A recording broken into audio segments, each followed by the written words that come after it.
that we're going to get. Okay, great, cool. Boom, boom, boom. Our author today is a New York Times best-selling writer from southeastern Virginia. He is the author of All the Sinners Bleed, which was on more than 40 best of the year lists, including Barack Obama's, as well as Edgar Award finalist Razorblade Tears, the Los Angeles Times Book Prize winner Blacktop Wasteland, and My Darkest Prayer. He has also won the Anthony Award, the ITW Thriller Award, Barry Award, McAtivity Award, the BCALA Award, and Audie Award, and has been longlisted for the ALA Andrew Carnegie Medal for Excellence. I'm very excited to speak with this author and bring him to Baltimore because Baltimore deserves. Y'all give it up for Sean Cosby.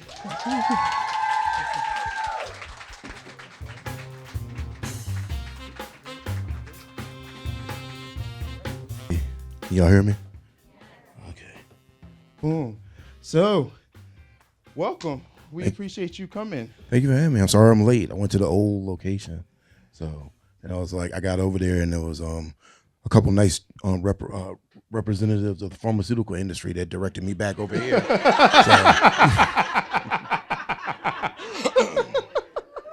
Love it. I love it. It's only in Baltimore. Exactly. We love it.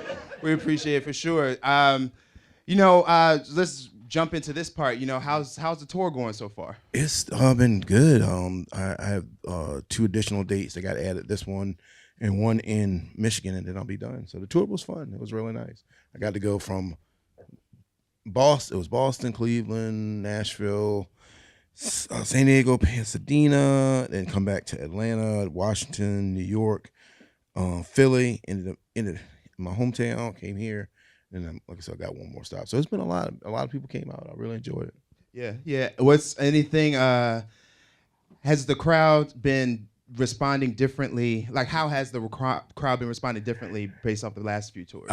Your first one, A lot more people came out. Like they were like, I think I did a stop in Atlanta, and I got there and they had like 20 chairs. And I was like, I think you'll need more than 20 chairs. And it's like, no, usually we don't have a lot of turnout for these kind of events. I'm like, all right. And it was like 200 people came.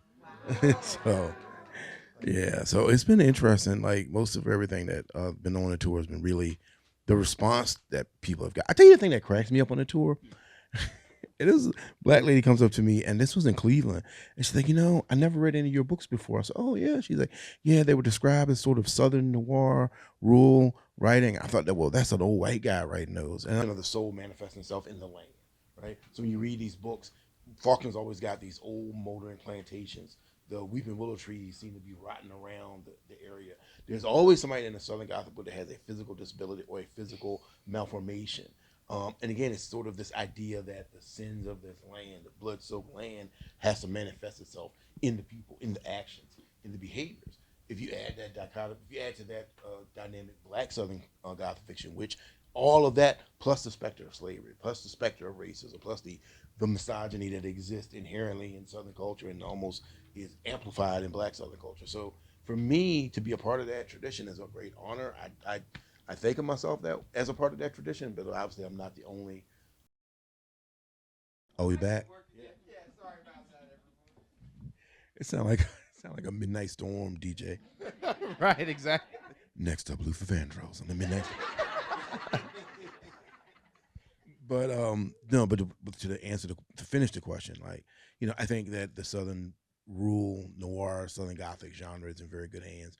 To me, the best novelist in America right now is Jesmyn Ward. I think she's the greatest living American writer, and all of her stuff is modern Black Southern Gothic, yes. And it imbues all the best of Southern fiction and what Southern fiction entails, but also Black fiction and for sort of that idea of the blues as a prose form. Like I said, I think she's probably forgotten more good sentences than I'll ever write. She's so good. I got to meet her a couple years ago. I screamed like a girl. I was so happy. Oh yes, yeah, truly.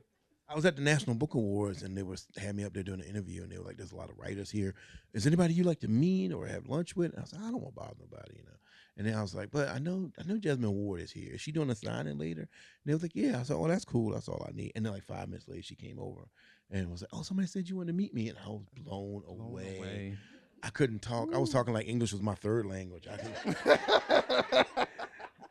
I sound like a lost immigrant. Like me, like book, you write Yeah. well, Yeah. you talk good. That's wild. That's wild. No, yeah.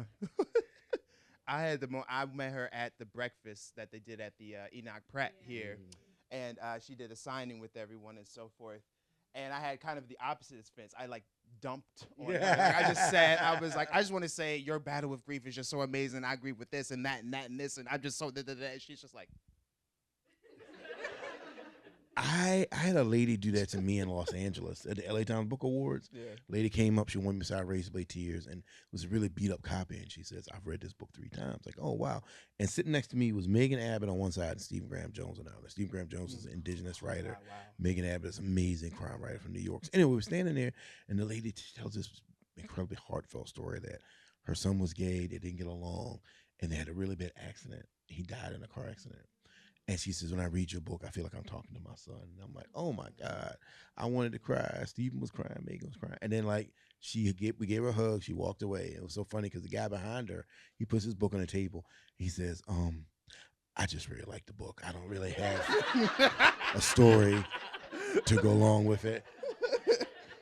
But I mean, that money's spent the same. So Right, exactly. Exactly. Well, so how, I mean, where, like, because you do write such a specific way towards men and like young men and young men, men of different ages, like from young up to like over 60. It's raw. It's a gift. I feel like because you have to have, and I say feel like because I feel like it should be accessible, right? But like in writing and then such good writing, it feels like a gift to have such vulnerability and structure, communication, and see this very flawed connection but handled so beautifully in the hands of another man. It's real interesting. Thank you. Well, for me, I want to make sure that my male characters are not static. I don't want them to be the same at the beginning of the book as they are at the end of the book. But also, I don't want them to be static within the story. I don't want them to just be sort of taciturn and not take in new information and not adjust themselves and not, you are who you are. You're true to your own character, but there are permutations in that, right? There are variations in that. And we all have a sliding scale on what is within our character, what we absolutely will not stand, and how far will we go to fix something. And so I wanted to show those men at different ages in their lives at different locations on that barometer in a way. Right, because I think it was Ali that said if you're the same man at 30 that you are at 20, you've wasted 10 years. And so with Dante, who's younger than Roman, obviously Dante sees life a little bit differently. He doesn't see it in the way Roman understands it. Nevaeh, being not just the middle child but the oldest girl, sees the world in a totally different way and a totally different. And also like the two villains, the brothers, Torrin and Tranquil, their relationship is sort of a mirror of Roman and Dante's. Because say what you will about Torrin and Tranquil, I mean they're crazy as hell. But the two of them, their relationship in many ways is more honest than Dante and Roman. Yes. There's no daylight between the two of them. And so for me, it was very important to show all those different facets of male identity, of masculinity, but also sort of that sort of existential idea, like who am I? What kind of man am I? Like Roman, the whole question for Roman, the whole book is, what kind of man am I? And what kind of man does the things that I'm doing to protect my family? How far am I going? When you go beyond sort of the idea of defense or nobility into you've stepped across into the dark side. What does that look like? For Dante, it really is he feels that he's the mess up of the family. In many ways, he is the mess up in the family. But in other ways, he's the most honest person in the book. Because Dante doesn't lie about who he is. He understands that he's messed up. He understands that he's not well. And so for him, it's almost the fact that Roman's trying to save him. He appreciates it because he's his brother, but at the same time, he thinks it's a fool's errand. He doesn't think Roman can save him. So, those complexities butting against each other, men at different ages, men at different locations in their life, and men who had different opportunities. Like you look at Torrin, you look at Roman, what would Torrin be if he had gotten a scholarship to the University of Georgia?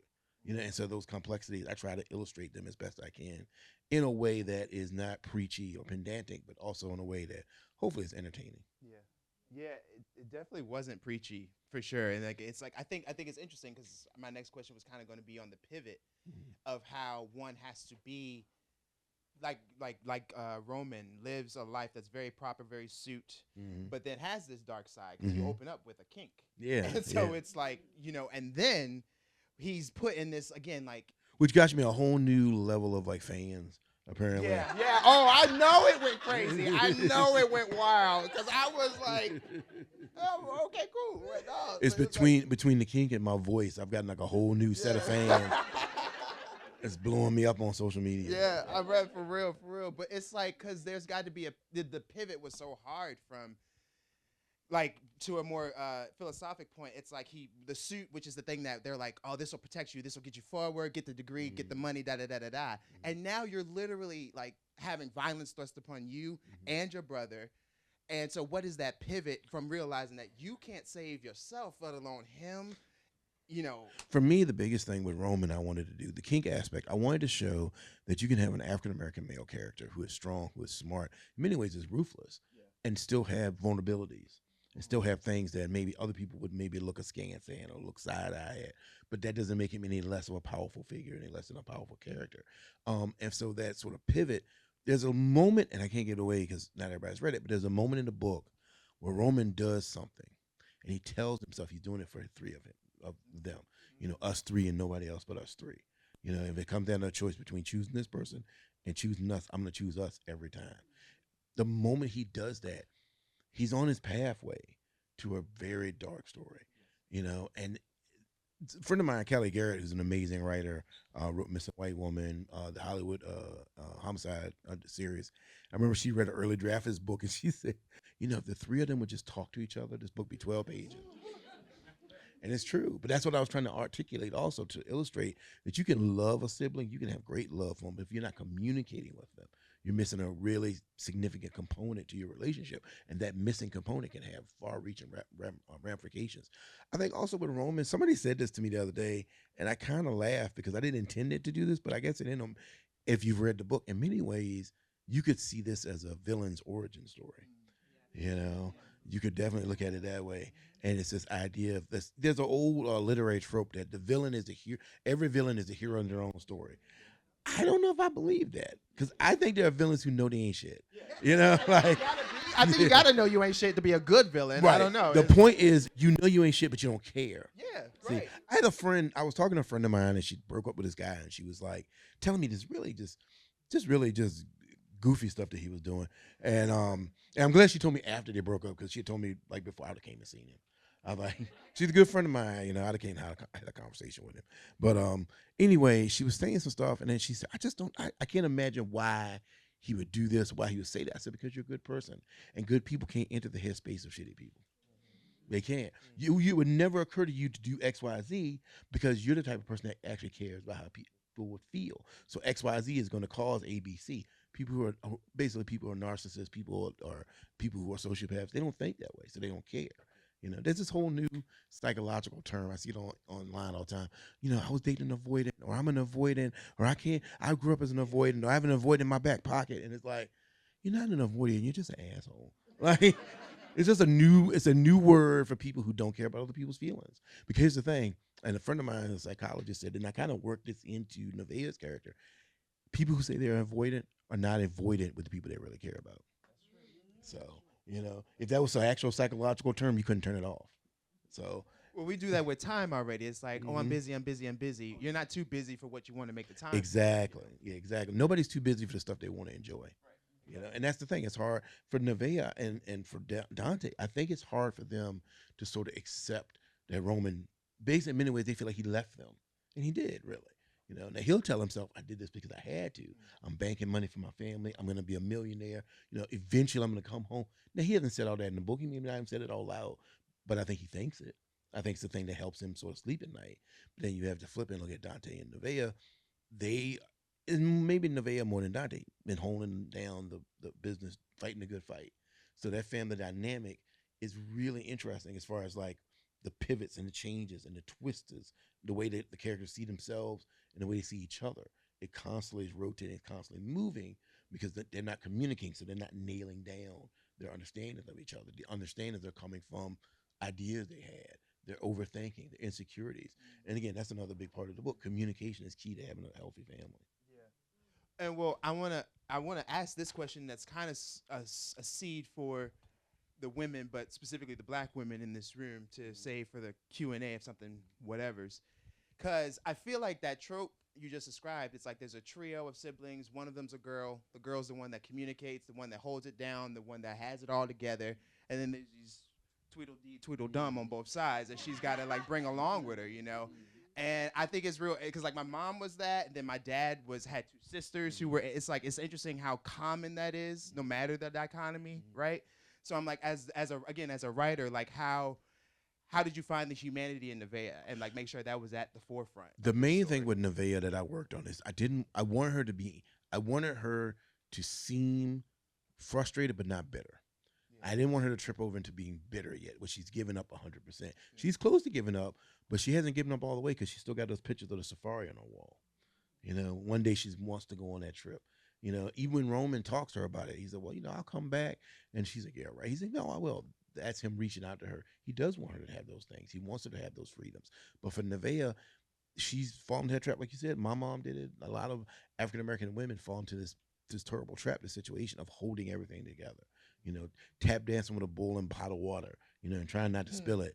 And for Nevaeh, the thing that I wanted for her, especially through the course of the book, is I wanted her to let go of those responsibilities, right? Start choosing herself. Start finding her own path. Don't worry about what Roman's going to do. Don't worry about what Dante's going to do. Do for what's good for you. There's a relationship in the book that she's in that by the end of the book, when I'm in maybe 3/4, she's extricated herself from that because she realized she deserves more. She deserves better. She doesn't deserve again, I was talking to a friend of mine, somebody giving you the bare minimum is no effort at all. It really isn't. As my friend talking about, she said, he borrowed my car and he took it for like 3 hours. When he came back, he put a little bit of gas in it. That's the bare minimum. Why you want to give him an award because he put $8 in there? Like, we supposed to sew him up a stitcher and put it on a t-shirt? Like, come on. But we do that to ourselves. We do that. We will. And for Nevaeh, she creates this distance in her mind that, well, I know what I'm doing. I can't get hurt if I do it this way. But by the end of the book, she realizes, I don't deserve just a bare minimum. I don't deserve to be somebody's option. And she moves and grows. And for me, it was very important that she have that agency, that she does that for herself, that it's not Roman giving that to her. It's her establishing herself. I did that with All the Sinners Bleed with Darlene. It was, and spoiler, it was important for me that Darlene stand up for herself, and hold Titus accountable. Titus is a good character. He's a good man, but he ain't perfect. And so it's good for her to acknowledge that and for him to understand what that means. Same thing in The King of Ashes. It's good for Nevaeh's brothers to understand that she is not their nursemaid. She's not the replacement for their mom. And I think by the end of the book, that does come through. Of course, unfortunately, things happen because it's a crime thriller that people get hurt because, again, people haven't communicated. And can't communicate. I got like 3 solid questions, and then we're gonna open it up a bit. One of them, I feel like, because it leads into the communication part, there is and here we do it with like a cryptocurrency type of experience, which is something that a lot of people don't communicate about because it's still, what is that? And then don't communicate about because it is a secret private sector. So how did that manifest physically, like in this story? Well, for me, it was just I wanted to show that, I think we all know crypto was to the Wild West of finance, right?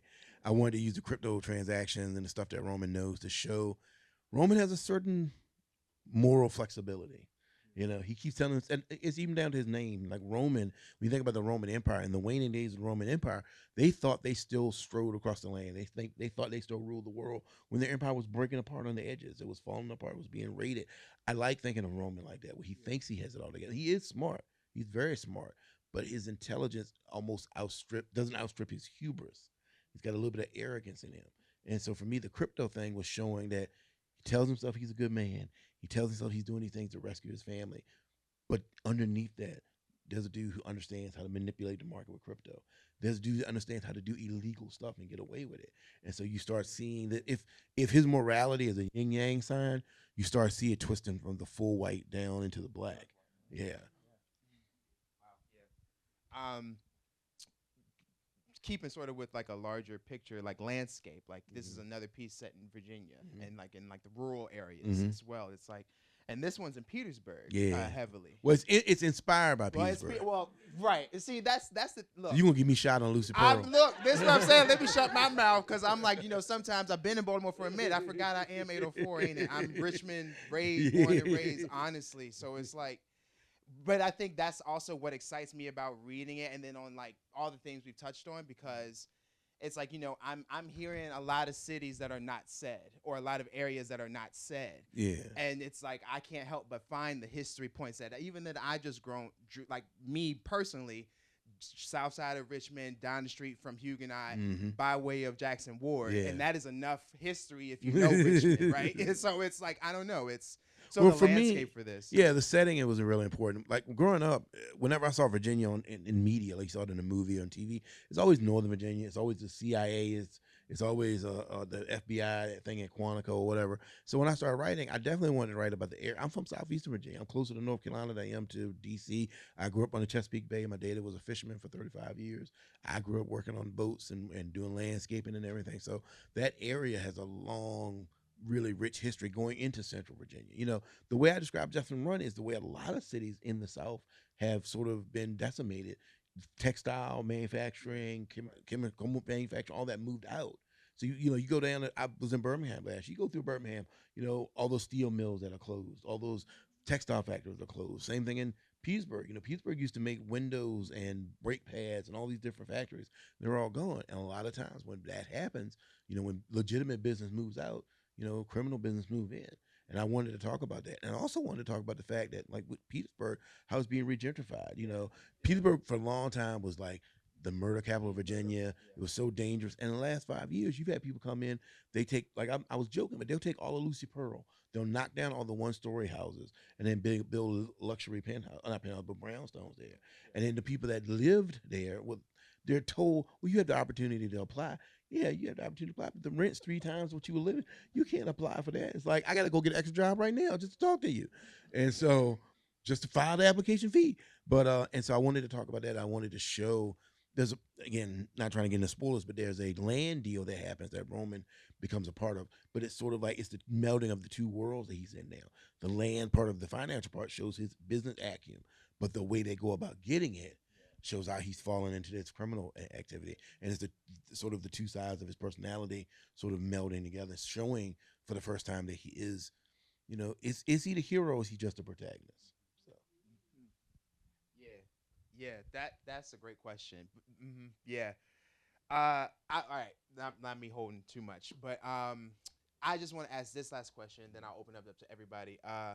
So how would you say that these books that you've written thus far, that are all can be categorized similarly in any way? Yeah. How are they in conversation with each other in your mind? I think I've been having a conversation with myself since Black Top Wasteland. Not so much Darkest Prayer, but really Black Top Wasteland. And I think the conversation is sort of examining the black family dynamic. In Black Top Wasteland, it's about a father and son and a missing father. In Raised by Tears, it's two fathers whose sons are murdered. And how do they process that and what did they do? In All the Sinners, it's a father who has a son who doesn't believe the religious beliefs that he believes, and how religion has sort of abandoned him, but also bolstered his father. And so in King of Ashes, it's this conversation between siblings. The father's sort of off stage, like a Shakespeare play, but it's the idea of family. What does family look like? What does it feel like when you're given a role in your family you didn't ask for? And so for me, I think all those books have sort of been this conversation I've been having. I think I've done with that conversation for a minute. I think King of Ashes is sort of the coda on that. The next book I work on, I think is going to definitely not have as much familiar connotations to it. I really wanted to be more of a singular sort of character study, because I don't think I need to say anything else about the sort of bonds of fathers and mothers and all that kind of stuff, and sons and daughters and brothers. So I think the next book will be much more a singular pursuit.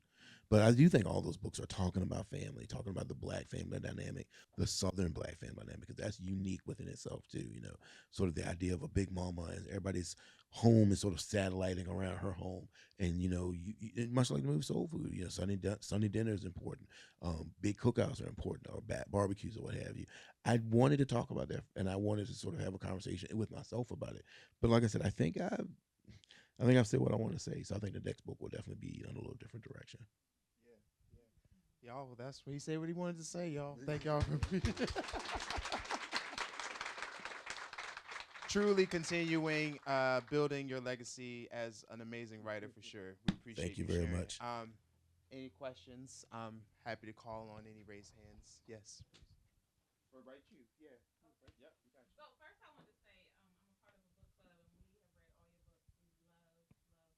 Thank you. Thank you very much. Oh, you know he crazy, right? He killed like 9 people in the book. I've heard that conversation so many times.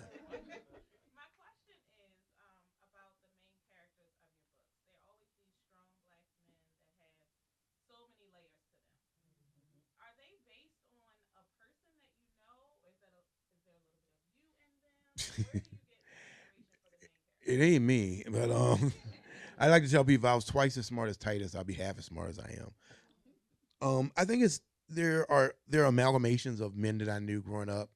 My uncles, my dad, my cousins, my friends' dads, people that I surrounded myself with as a kid. I had a big family growing up. My daddy had 11 brothers and sisters. Yes, I have 61 first cousins. Yeah, which made dating hard. You come home from school, I used to tell my mom, I said, I met this girl and she's got pretty great eyes. And the first thing my mom would be like, what's her mama name? Like, damn it, hell. But so they're like I said, they're amalgamations of the people I grew up with, the people that sort of helped shape me, the men that helped shape me. And those men aren't perfect. You know, they're full of flaws and they have their own problems. But I don't think there are very few people that are irredeemable. You know, even Bug Story is a story for redemption. Same thing with really that's another big theme that I worked on is redemption between Ike and Buddy Lee, Bug, even Titus to a certain degree. I think with King of Ashes, it's probably the first character with Roman that I've written about. He's kind of redeeming himself, but he's also sort of kind of trying to bury something. And so it's interesting to see sort of straying from that redemption path when you don't seek forgiveness, you just go forward. What happens? So thank you. That's a great He's question. also like an active learner in that way. Like Oh yeah, learning. yeah. Oh, he's smart. He's smart. The will.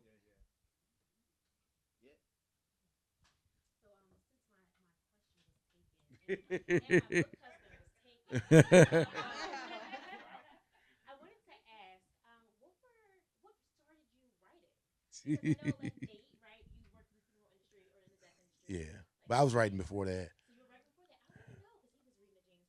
Yeah, I'll tell you. You gonna let me answer? No, I'm playing. I'm playing.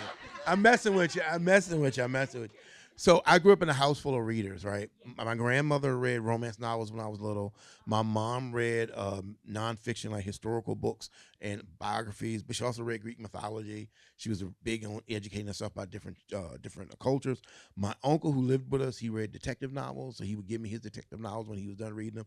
And my aunt, who lived across the road, used to read horror novels. So I was surrounded by people that read from the time I can remember my first couple words.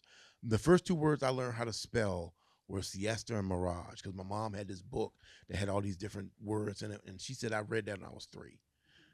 And so when I was 7, my mom and I got in an argument because I used to pick up on the plot holes in fairy tales, and I would just pick at them because I didn't like them. So like I think I told her, well, why are the pigs not building their houses out of bricks in the first place? Like, why are they messing with straw and sticks? What is going on? There's a wolf out here. And my mom got so frustrated with me. She's like, you know what? You're always talking about these stories. You're always picking at them. Why don't you write your own damn story? And I'm like, okay, I will. And I wrote a story about these gnomes that crash land in a spaceship in the magnolia tree in our backyard. And I gave it to her. I think I was 7, maybe 6.5. And I remember she didn't believe I had written it by myself. She's like, "Did your brother help you write this?" And I was like, "No, my brother's not a reader. I love him, but he's not a reader." My brother, when we were kids, we didn't have a lot of money, but whenever we had extra money, my mom wouldn't give us an allowance. She would ask us to solve a riddle. And I remember my brother was 15 when he said, "I'm getting a job." He was like, I done had it with all these riddles, man. That's your thing. But anyway, she finally realized I'd written it all by myself. And she said, "This is really good." And I'm thinking, okay, this is nice. The way this feels is nice. The look on her face when she realized I'd done it by myself, I've been chasing that look the rest of my life. So that's how I started writing. I've been writing ever since. You're welcome. Anybody else? Just raise your hand. Oh, yeah. Hey, you fine?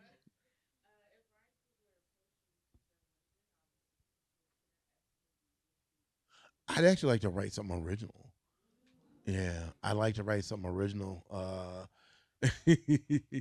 like the idea of rum runners versus werewolves.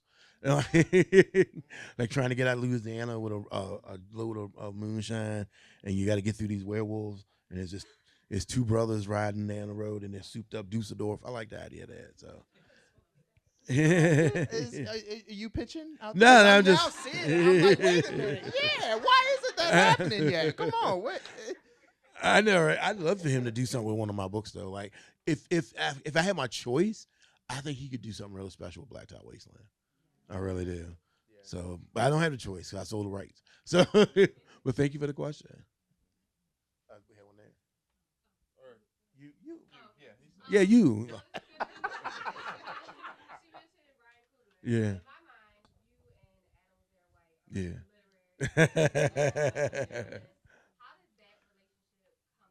Okay. Oh, thank you. That's a great question.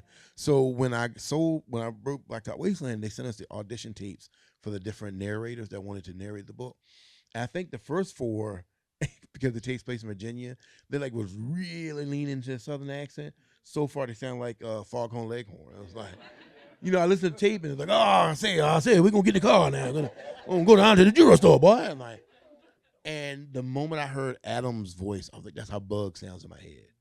And then he did Blacktop, and it was really well received. And then we did Razorblade, which he knocked out the park. So we've won a couple awards for just the audio stuff. We won the Audie once. Been nominated 3 times. Been nominated for the Audio Award for LA Times.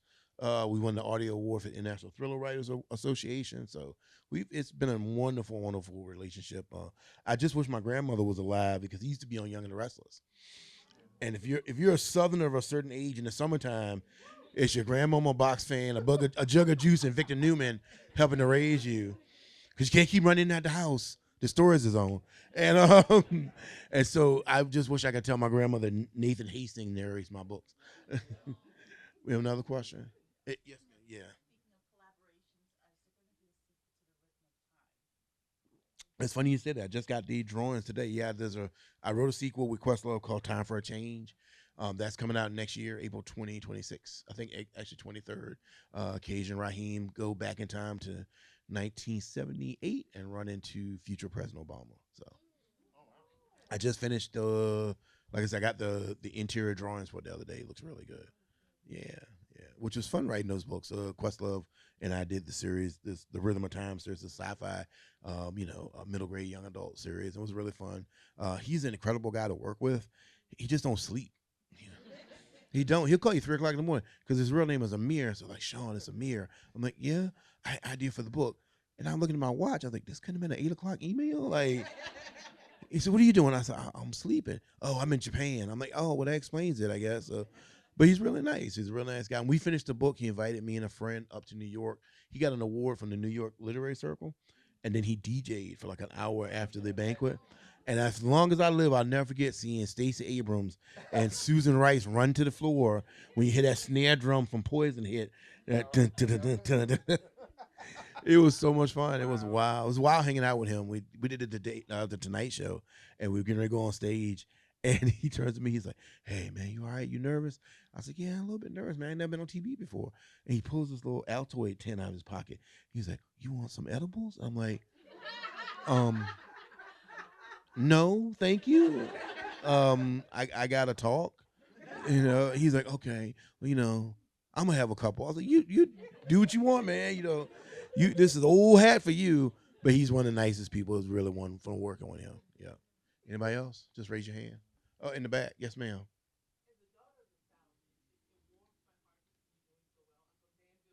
All right. Yeah.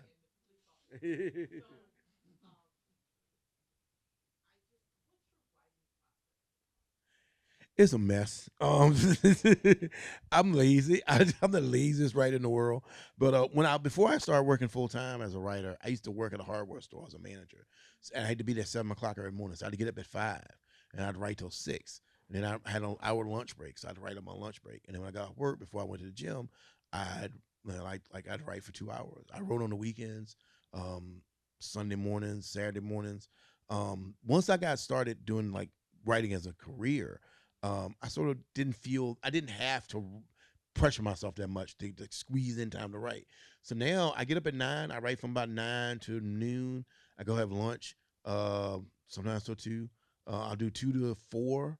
Take a break, have dinner, and then I'll do. Especially if I'm in the middle of a novel, I'll do a 6 to 8. If I'm just getting started, it's just 2 writing sessions. I don't do an outline. I write a synopsis, which is just myself telling myself the story. I use that sort of as a roadmap. I don't always follow the synopsis, but sometimes that's a way to show me how I want the plot to go. For characters, I write I write character biographies. A lot of that stuff doesn't make it in the books, but like I write like their first kiss, their first date, what's their favorite color, and all this stuff, all the way down to things that they're afraid of. Things for instance, it's not in the book anywhere, but if you read All Sinners Bleed, well now if you read it again, you notice Titus doesn't like snakes. He's not a fan of snakes. There's a scene where he tells a person, he says, "I'm not here to judge you, but if you let that snake go, I'm gonna send him to hell on a bullet." Now you don't know this, but I know it. He's afraid of snakes because when he was a kid, he went in his dad's shed and opened up an old roll top desk, and there was a nest of copperheads in there in the wintertime, wrapping together to try to stay warm, based on something that happened to me. And so, but because I know that, I can articulate that in the story without having to tell you. There's 2 times where he sees snakes, and you can tell he doesn't like them. Those little details, like I said, they don't always make it into the full prose of the story, but I know them, and it allows me to adjust the behavior of the character based on those phobias or fetishes or what have you. So once I finish writing, I send it to a couple people I trust, maybe 3 or 4 writers, readers that I trust. Take their notes. Once I take their notes, I send it in to my editor. She takes her notes. I do one more pass of notes, and I'm done. I only do 2 drafts. A lot of people do 3, 4, 5, 6 drafts. Again, I'm lazy. I don't want to do that. I got stuff I need to do. But on a more serious note, artistically, I feel like the first draft for me is it's the closest to the way it is in my head. And so then it's just polishing it and shaping it. The first draft is a piece of ferrous. It's hot metal. The second and third draft maybe is the polishing stage, the stretching stage, is sharpening it, making sure that to make sure that it cuts. So thank you for that question. We got anybody over here want? Yes.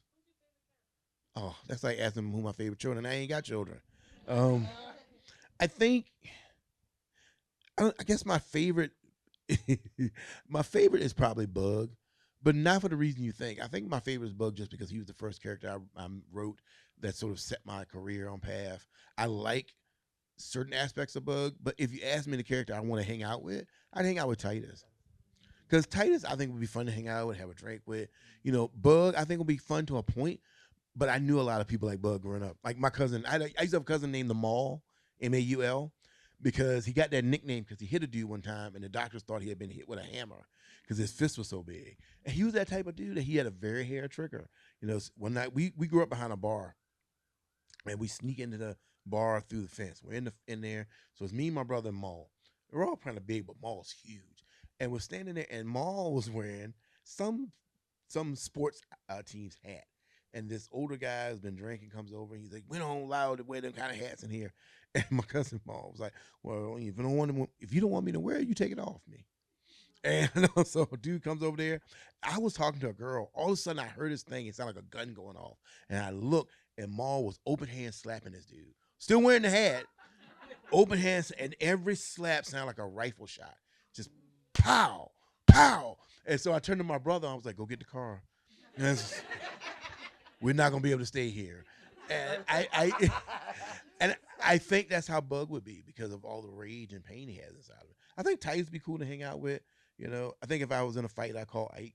I think Roman is the first character. I don't know if I like him. I don't like Roman. I'm glad you said it. I don't like him. Everybody complains about Dante. Dante this, Dante that.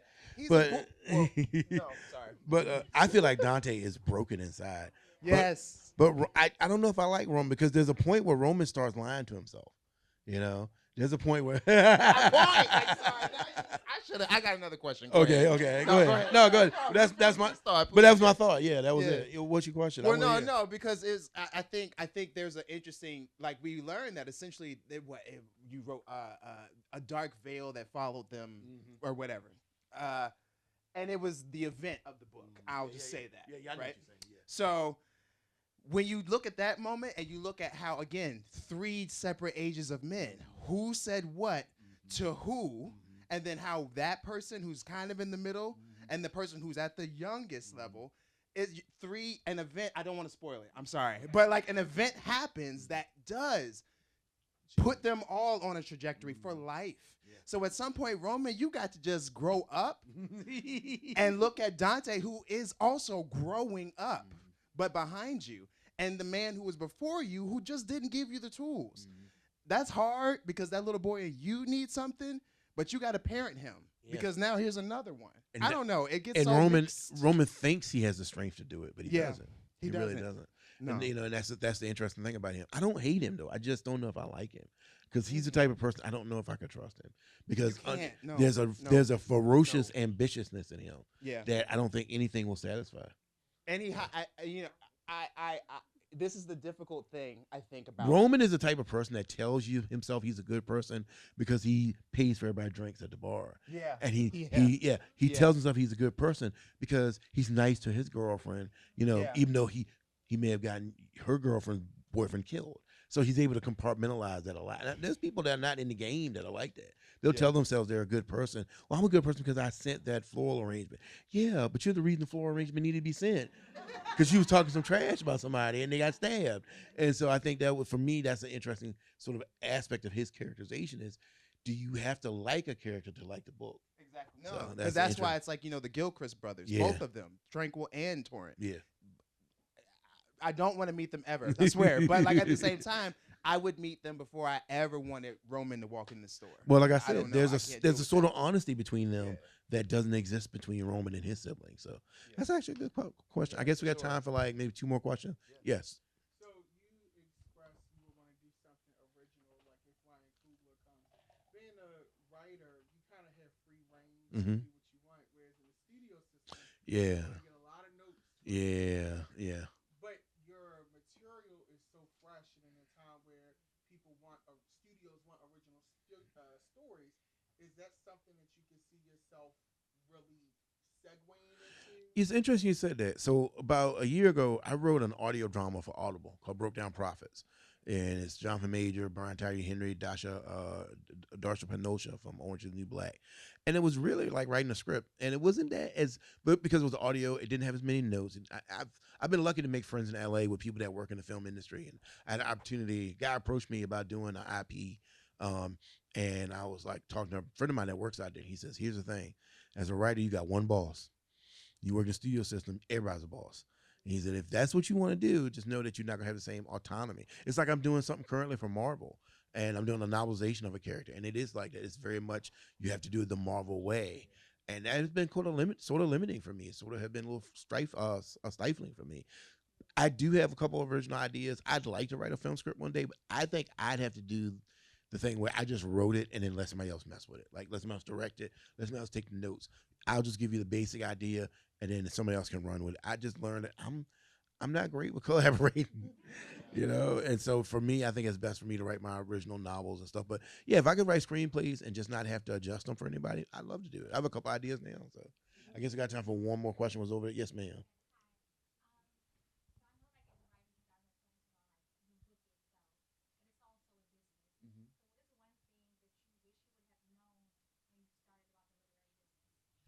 That as a black writer, they automatically will lowball you when you go to write. For instance, I'll give you an example. So before I got my book deal, before I published Blacktop Wasteland, I had published an independent book called My Darkest Prayer. Published it with a small independent firm out of Baltimore, not Baltimore, sorry, Columbia, Austin and Denise Camacho, Entry Publishing. They do the C3 convention. So anyway, I had published a bunch of short stories, I think about 8 at that time. I had been nominated for an award for a short story. So that's my resume, right? There was a woman, her name's Allison Dickinson. She wrote a book called The Other Mrs. Miller. Same thing, had published with an independent firm, had this new book that was coming out with a big firm, had published a few short stories, had been nominated for an award, but our resumes were very similar. Her signing bonus for The Other Mrs. Miller was $100,000. My signing bonus for Blacktop Wasteland was $8,000. And I wish I had known that they automatically lowball you. And if you don't say something, if you don't stand on business, they will continue to lowball you. Now, having said that, my agent did fight them for that. He was like, we got to have at least 15. They threw back at him, well, we won't buy the book at all then. So we had a conversation, me and my agent. He said to me, he's this white guy from Manhattan who's like he looks like he's very tiny. He looks like an elf, but he said to me, he said, I tell you what, let's take this first deal. It was a deal for 2 books. He said, your next deal, we're gonna get the money that you deserve. Let's just get in the doorway. And to his credit, after Blacktop and Razorblade came out, it was time for a new deal. He did get me a better signing bonus. Having said that, what I got then, I feel like I should have got it back then. But now that book did really well. The new deal for King of Ashes, which is doing really well. I feel like I'm being fairly compensated. But I think, especially African American writers or writers of color, we need to talk to each other about money. The publishing industry depends on the fact that we're very reticent to discuss our finances. So you have to know the floor so you can visualize the ceiling. And so I tell people you're a writer, I'll tell you what I made for my first book. I'll tell you what I made on my first royalty check. I've shared this story before, but so another business thing about publishing is that $8,000, it's called an advance because it's an advance against your sales. It's based on them telling you, we think you're going to sell at least 8,000. We're going to give you that now. You have to pay that back. You have to make at least those $8,000 worth of sales before you start making your money with your profit or your your royalties. So Black Hawk Wasteland comes out, does really well. Does really well. I sell through that 8,000 really quick. Started making money about 3 months after the book came out. Right. I didn't know what I was expecting. I knew what the rate was. So here's the thing. Usually with a publisher, the rate for the profit or for the royalties is 70-30. 70% for them, 30 for you. Because they are telling you they put all the risk into it, all the risk comes through them, they're putting the money up. And in many ways that happens because I've seen books that flop. I've seen people that got $1 million advances that will never make royalties on it because the book flopped and they never were able to pay it back. So all that's going on, my publisher's telling me the rate. I get a call from my agent. He's, hey man, I need your banking and routing information. I'm like, okay. He said, we got your royalty check. I said, well, just mail it. He said, I can't mail it. I said, why? He said, well, here's the thing. You sold through that advance really quick. So ever since like July of 2020, you just been making bank. You've been making royalties. It is now April 2021. Here's your first royalty check. And it was a 6-figure check because I had such a low advance. And word of mouth helped the book get popular. I have a friend who wrote a book called The Warehouse. He had $1 million advance. That book didn't sell hardly any copies. He'll never make money on that book. It'll take decades. But the difference is, and not to go on a tangent, and he's a friend of mine. In publishing, a lot of times African American writers of color, marginalized writers, we don't get as many shots at the apple. You know what I'm saying? We don't sometimes get 3 strikes. Sometimes there's 1 strike and you out. You can't come back. And so for me, it is very important that not only am I successful, but that because of my success, a publisher can't turn to a writer of color and say, well, we can't publish this kind of book. We can't publish that kind of book. Because if you're saying you can't publish a book set in the South with rural Black characters, well, that's not true because my books have been bestsellers the last 3 times. And so it's not just about me. It's about other writers coming with me. It's the rising tide lifts all boats. But it's important to talk about the business aspect of writing. Writing is the art and publishing is the business, and those are 2 different things. And you have to understand that. And you also have to advocate for yourself.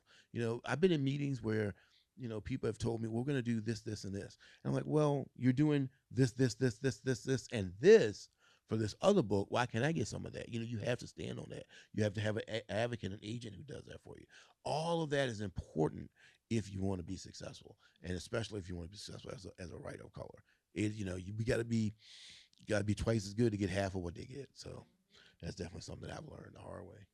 I want to just encourage on that note, like the last, been blessed to speak with 4 Black African American POC marginalized authors in the past like 2 weeks or so, and all of them spoke very transparently about the financial aspect of the publishing industry. So if you're interested, or if you are a writer or you want to go into that, please continue wherever you find like a Black author who's in the system going through it. If you want to know, every time it's been such fruitful information. So I just want to encourage that specific part of financial literacy behind coming to these talks. And if you write crime fiction, there's a group I belong to called Crime Writers of Color.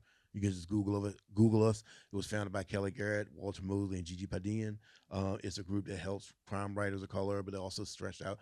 to gay writers, marginalized writers, anybody who feels like they're not a part of the main publishing world. If you write crime and mystery, we have a lot of stuff on this. A message board, but we do scholarships to conventions. We do opportunity. We do a writer beware page and all that kind of stuff. So, because one thing I'll say about the writing business, one last thing.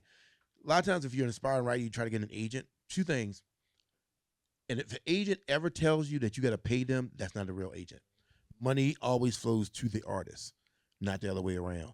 And you have to have an agent that's going to believe in you. So make sure you understand and that agent understands you. And also, don't take a deal that's bad. It's better to have no agent than have a bad one. So I just want to say that too. Thank y'all, Sean Cosby, everybody.